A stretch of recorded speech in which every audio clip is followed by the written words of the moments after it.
नमस्कार। आज हम नेपाल की बात कर रहे हैं, जहां आजकल काफी उथल-पुथल मची हुई है। जी हाँ, सड़कों पर हजारों लोग, नेतृत्व में बदलाव और एक तरह की अनिश्चितता सी फैली हुई है। बिल्कुल। हमारे पास कुछ अलग-अलग न्यूज़ रिपोर्ट्स और लेखों के हिस्से हैं।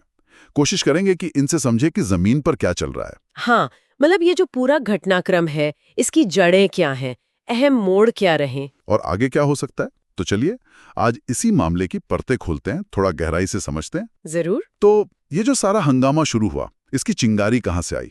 लगता है युवा पीढ़ी, मतलब जेनजी। हाँ, बिल्कुल, बड़े पैमाने पर विरोध प्रदर्शन उन्हीं लोगों ने शुरू किए। और रिपोर्ट्स बता रही हैं, जैसे रॉयटर्स की एक रिपोर्ट है कि शुरुआत में टिकटॉक जैसे सोशल मीडिया प्लेटफॉर्म्स पर बैन लगा था। जी, वो एक तात्कालिक वजह बना।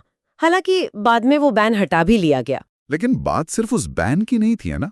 द गार्डियन जैसे स्रोत इशारा कर रहे हैं कि गुस्सा असल में कहीं ज्यादा गहराया था।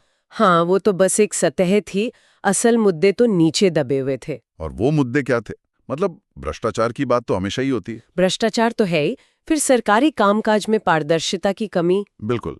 युवाओं के लिए अच्छे मौके नहीं है, आर्थिक अवसर। और अपनी बात कहने की आजादी, अभिव्यक्ति की स्वतंत्रता पर भी चिंताएं थी। हाँ, वो भी एक बड़ा फैक्टर था। तो इन नौजवान प्रदर्शनकारियों की मांगे क्या थीं? सीधी सी बात, नीतियों में ईमानदारी चाहिए, बेहतर शासन चाहिए, एक ऐसी सरकार जो सुने। सही कहा। और इन प्रदर्शनों को सिर्फ एक किसी एक कानून के खिलाफ विरोध की तरह देखना शायद ठीक नहीं होगा। हाँ। ये असल में देश के अंदर जो एक बेचैनी पनप रही थी ना, ये उसका एक आईना है। अच्छा।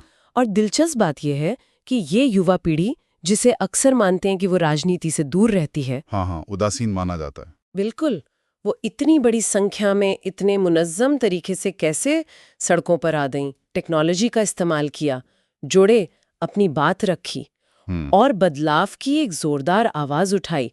ये दिखाता है कि जब पानी सर से ऊपर जाने लगता है तो फिर नई पीढ़ी चुप नहीं बैठती। बिल्कुल।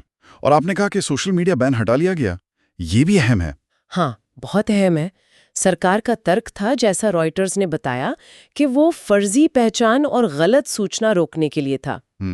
लेकिन जिस तरह उसे वापस लेना पड़ा, वो साफ दिखाता है कि लोगों का दबाव काम कर रहा था, सड़कों पर उतरे लोगों की आवाज सरकार को सुननी पड़ी। हाँ, सुननी पड़ी। ये संदेश गया कि आप मनमाने ढंग से फैसले नहीं थोप सकते, कम से कम इस माहौल में तो बिल्कुल नहीं। सही बात है। और इसी जन